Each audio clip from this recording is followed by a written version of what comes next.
Hey there everybody and welcome back. I'm your host Joshua Ryan. Since the first Conjuring film released in 2013, the series has grown to become incredibly successful and a major hit with horror fans. It's created a shared, expanded universe of things that go bump in the night, and the series shows no signs of slowing down. We recently got the trailer for the newest film, The Conjuring, The Devil Made Me Do It, and it promises loads of scares. I'm only interested in reality. But I can see things that your people can't. If you're looking to prepare for the new film with a chronological recap of the series, you've come to the right place. The timeline of the films can be a bit confusing. Basically, the Conjuring world has gone full MCU, introducing us to a whole world of demonic possessions, killer dolls, and of course, the jump scares that make you dump your popcorn and poop your pants time after time. But before we jump into the details of this demonic universe, don't forget to like this video and subscribe to our channel for more great content. The Conjuring universe is largely centered around the case files of real-life demonologists, the Warrens. Ed and Lorraine, a real-life couple who began investigating paranormal activities in the 1960s. The Conjuring universe has a complex timeline, which is in a completely different order compared to how the films have been released. The first two Conjuring films are based on files from some of their most terrifying experiences, while the other films in the universe, including Annabelle and the Nun, serve as origin stories for the demonic entities haunting the Warrens. A few constants that pop up over and over again throughout the movies include the doll Annabelle, the nun Valak, and the Warrens. But how are they all connected is a question worth asking. Let's go over the timeline and order of each film in the series to make sure you have the most entertaining and terrifying movie viewing experience. The first stop on our frightening journey through the demonic Conjuring universe is The Nun.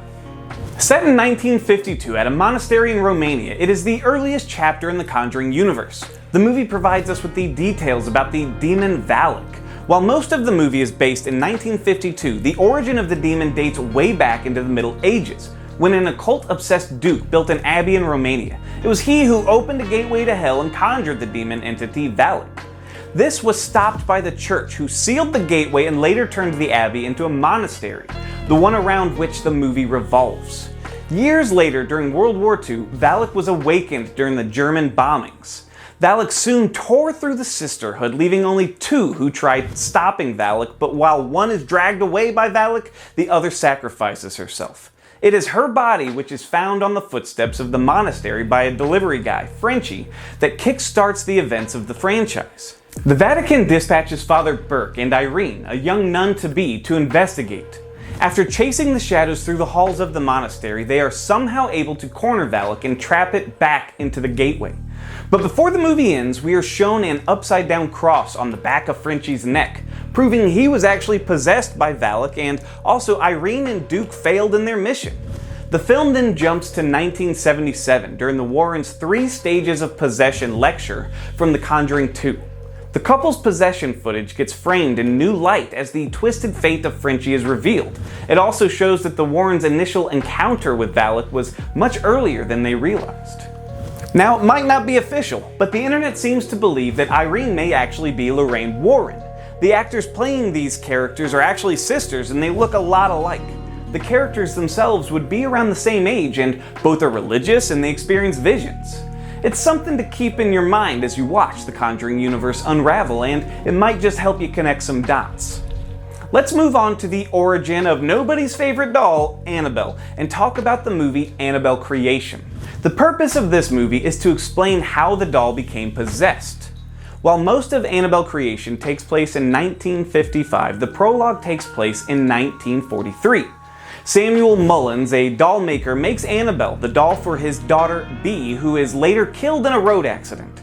The Mullins become desperate to see their child again, and in order to do so, they form a pact with a demon whom they believe is their daughter's spirit, and they allow it to possess a doll as a host. And guess which doll the demon chooses?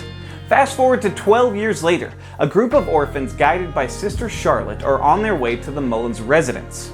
If you notice carefully, in a scene, Sister Charlotte shows Sam Mullins a picture of her time in a convent at Romania. You can see Valak making a cameo at the edge of the image. Creepy, right?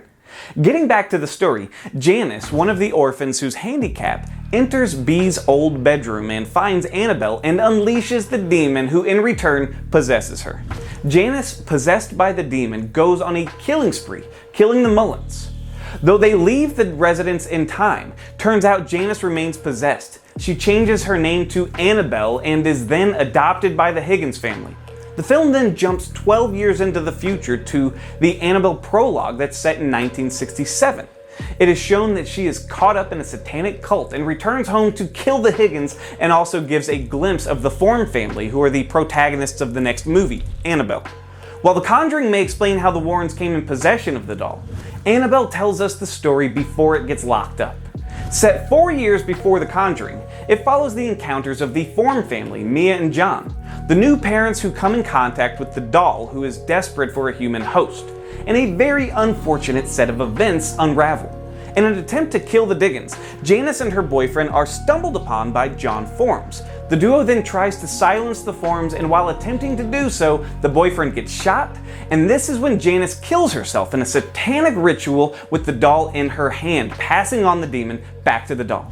FYI, the Forms had the exact replica of the doll. I mean, how many versions of this doll were out there? It's Janice's death in the proximity of the Forms doll that sets in motion the disturbing series of events that destroy their lives. The church and an exorcism become their last resort, wherein the priest, Father Perez, mentions paranormal activists, obviously the Warrens.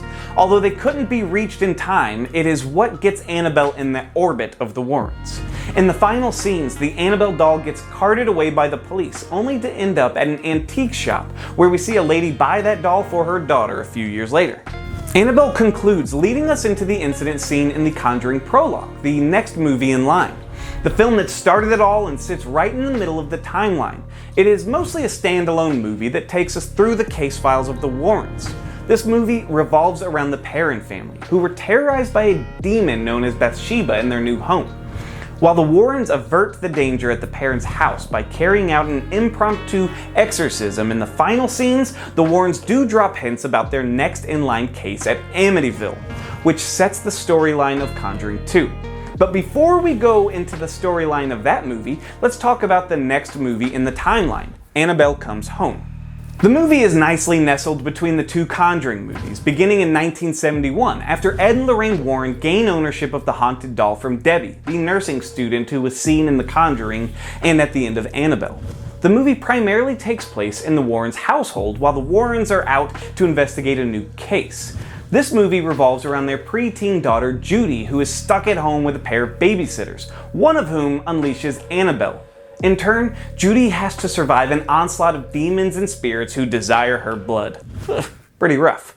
The Warrens by this time had gained a bit of notoriety for their work. We see many items that we've already witnessed in other movies, including the music box from the Perron case in their room of artifacts, as well as a lot of new stuff. It looks like the film was setting the groundwork for a bunch of new demonic entities. Now, before we move on to The Conjuring 2, we have one more film to discuss, The Curse of La Llorona. This film has the loosest connection to the Conjuring universe, but it still delves into some important striking details about the characters of this universe. After a prologue set 300 years earlier in 1673, we come across Anna, a social activist who is investigating a case of child abuse that unravels into a paranormal nightmare involving La Llorona. With the infamous weeping woman attacking Anna's own children, she turns towards Father Perez. You must remember him from Annabelle. Father Perez basically implies that the Warrens would be the best people for the case, but because of the time constraint, he instead suggests Rafael Olvera for the case. The fact that this film is set in 1973 places it chronologically before The Conjuring 2 in 1977, but after the events of all the other films. This now brings us to our final movie of the franchise, at least for now, The Conjuring 2.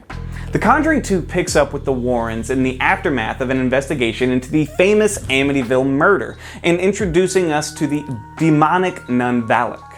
The movie shifts base to the London suburb of Einfeld and features a single mother, Peggy Hodgson, and her family. Their home is said to be haunted by the spirit of an elderly man, Bill Wilkins, the residence's former tenant, who is turning more and more violent by the day until he eventually possesses the second eldest daughter, Janet. This is where the Warrens are asked to step in. However, Lorraine is concerned and haunted by visions of her husband's violent death by the demon Valak. Once in Enfield, they encounter the Crooked Man, a terrifying nursery rhyme character brought to life. It's further revealed that it's actually Valak who had manipulated Bill Wilkins' ghost into doing its bidding. The demon had chosen to manifest himself through the youngest Hodgson kid's toy. Lorraine is pitted against Valak, and it turns out Valak can block her visions. However, Lorraine is able to condemn the demon back to hell by taking the demon's name before her nightmare turns into a reality. The Conjuring 2 ends with the Crooked Man's toy being added to the Warrens' haunted antique collection right next to the Annabelle doll and the music box from the parent case. And that's the entire Conjuring universe in a nutshell. The franchise is set to expand further with more Conjuring sequels and spin-offs from The Nun and The Crooked Man, but for now, we have The Conjuring, The Devil Made Me Do It, all set to hit theaters and HBO Max in 2021. In this movie, Ed and Lorraine Warren face new challenges as they seek to find the truth behind a murder suspect's story that he was possessed by a demon at the time he committed the killings. Till then, comment down below and let us know your favorite movie from the franchise. I'm Joshua Ryan. I'll catch you next time.